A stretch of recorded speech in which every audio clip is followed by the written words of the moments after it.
Welcome to ચેતુસ kitchen. આજે આપણે tasty એવી કેરી અને ડુંગળીની ચટણી બનાવવાના છે. આ ચટણી ખાવાથી તમને ગરમી અને લૂ નહીં લાગે. લૂથી બચવા માટે આજે આપણે ટેસ્ટી એવી ચટણી બનાવવાના છે.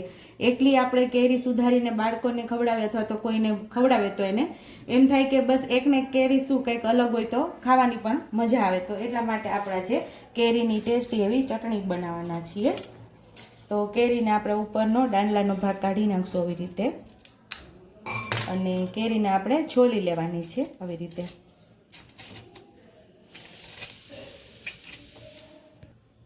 અહીંયા આપણે કેરીને છોલી લીધી છે, અને એવી રીતે ડુંગળીને પણ આપણે સરસ ફોલી લેવાની છે. એક મરચું આપણે ઝીણું ઝીણું સુધારવાનું છે. અહીંયા આપણે એક 8 થી 10 કળીઓ લસણની લઈ લીધી. આપણે દાળિયા લઈ લીધા છે, એના ફોતરા ઉખાડી લીધા છે. રેગ્યુલર મસાલાની અંદરથી જે મસાલાની જરૂર પડશે એ હું આગળ કહીશ. અને અહીંયા મીઠું લીધું છે. તો આપણે પહેલાં ડુંગળીને પણ સરસ એના છોતરા ઉખાડી નાખશું.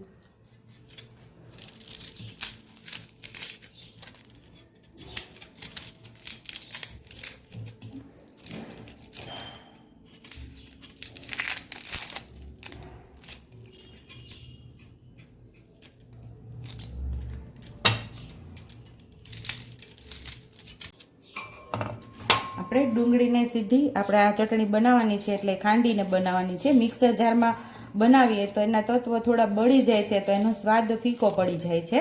આને આપણે ખાંડણીની અંદર ખાંડીને જ બનાવશું. એટલે દાદી નાનીની રીતે જ બનાવશું. આપણે ખાંડીને મસ્ત એવી ચટણી તૈયાર કરવાની છે. અહીંયા ડુંગળી આપણે સુધારી લીધી. સેમ એ જ રીતે કેરીને પણ આપણે 2 ભાગ કરી અને ગોટલીનો ભાગ કાઢી નાખવાનો છે આમાંથી. અને આને પણ આપણે ઝીણી ઝીણી સુધારી નાખશું ડાયરેક્ટ ખાંડણીની અંદર.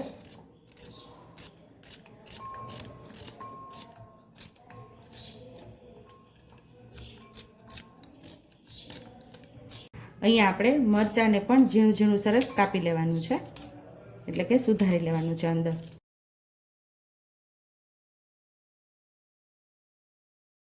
અહીંયા આપણે બંને કેરી અને 2 ડુંગળી સુધારીને આમાં ઉમેરી દીધું છે. અને હવે આપણે 1 ચમચી જેટલું લાલ મરચું પાવડર ઉમેરશું. હળદર ઉમેરશું અડધી ચમચી જેટલી. 1 ચમચી જેટલું ધાણા જીરું પાવડર. સ્વાદ મુજબ આપણે મીઠું ઉમેરશું.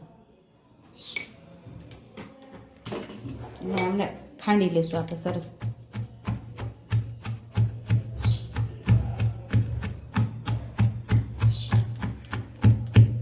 આપણે ખાંડણીમાં સરસ બધું ખાંડી લીધું છે.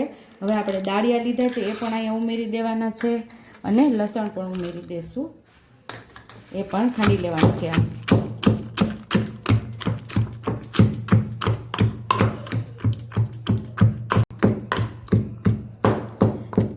અહીંયા આપણી ટેસ્ટી એવી ચટણી ખંડાઈ ગઈ છે. હવે આ ચટણીનો ઉપરથી એક વઘાર કરવાનો છે. એ આપણે 1.5 પાવડા જેટલું તેલ ઉમેરશું. તેલને આપણે સરસ ગરમ થવા દેવાનું છે. અહીં આપણું તેલ ગરમ થઈ ગયું છે, તો 1 નાની ચમચી જેટલું જીરું ઉમેરશું. થોડી હિંગ ઉમેરશું. અને વઘારને આપણે તરત અંદર જ ઉમેરશું.